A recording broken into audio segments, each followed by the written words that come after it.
There's no feeling more intense than starting over. If you deleted your homework the day before it was due, as I have, or if you left your wallet at home and you have to go back after spending an hour in the commute. If you won some money at the casino and then put all your winnings on red but it came up black.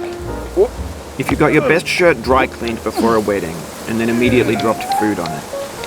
If you won an argument with a friend and then later discovered that they just returned to their original view.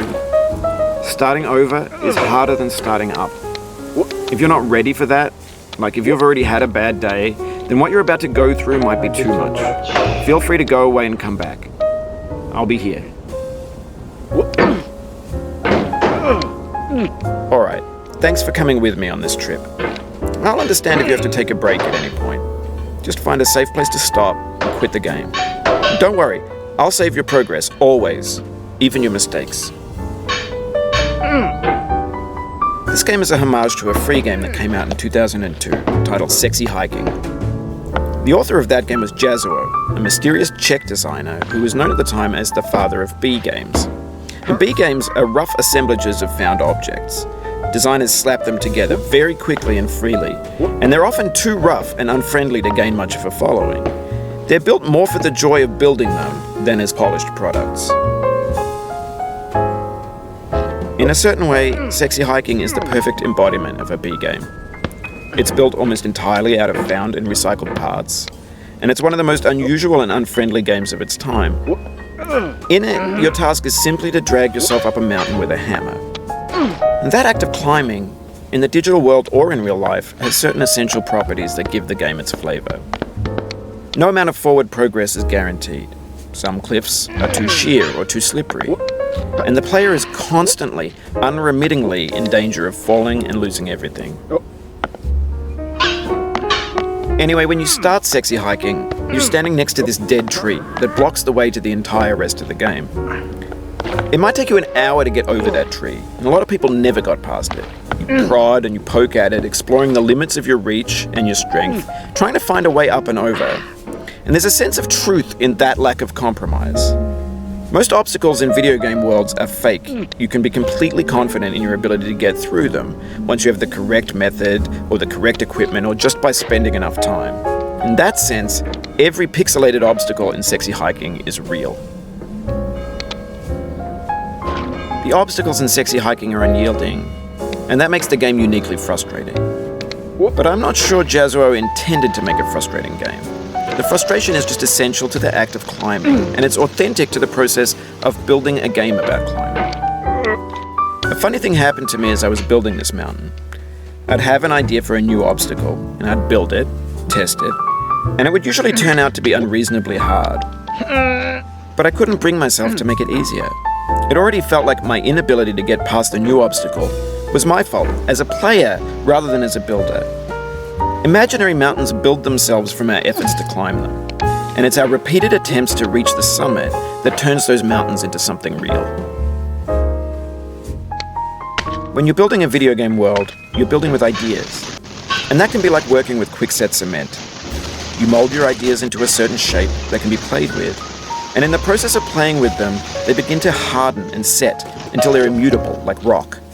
And at that point, you can't change the world, not without breaking it into pieces and starting fresh with new ideas. For years now, people have been predicting that games would soon be made out of prefabricated objects, bought in a store and assembled into a world. And for the most part, that hasn't happened, because the objects in the stores are trash. I don't mean they look bad or that they're badly made, although a lot of them are. I mean they're trash in the way that food becomes trash as soon as you put it in the sink. Things are made to be consumed and used in a certain context, and once the moment is gone, they transform into garbage. In the context of technology, those moments pass by in seconds. Over time, we've poured more and more refuse into this vast digital landfill that we call the internet. It now vastly outnumbers and outweighs the things that are fresh and untainted and unused. When everything around us is cultural trash, trash becomes the new medium, the lingua franca of the digital age. And you can build culture out of trash, but only trash culture. B games, B movies, B music, B philosophy. Maybe this is what digital culture is. A monstrous mountain of trash, the ash heap of creativity's fountain. A landfill with everything we ever thought of in it. Grand, infinite, and unsorted. There's 3D models of breakfast, Gen X's fanfic novels, Scan magazines, green screen Shia LaBeouf, banned stuff scenes on Lively. Facebook's got lifelike bots with unbranded adverts and candid shots of Kanye and Taylor Swift mashups, car crash epic failed GIFs, Russian dashcam vids, discussions of McRibs, discarded, forgotten, unrecycled, muddled, rotten, untitled. Everything's fresh for about 6 seconds, until some newer thing beckons, and we hit refresh. And there's years of persevering, disappearing into the pile, out of style, out of sight. In this context, it's tempting to make friendly content that's gentle, that lets you churn through it but not earn it. Why make something demanding if it just gets piled up in the landfill, filed in with the bland things? When games were new, they wanted a lot from you.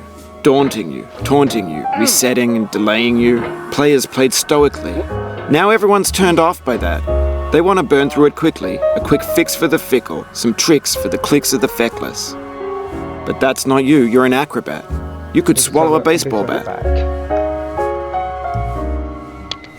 Now I know, most likely you're watching this on YouTube or Twitch, while some dude with 10 million views does it for you. Like a baby bird being fed chewed up food. That's culture too. But on the off chance that you're playing this, what I'm saying is, trash is disposable, but maybe it doesn't have to be approachable.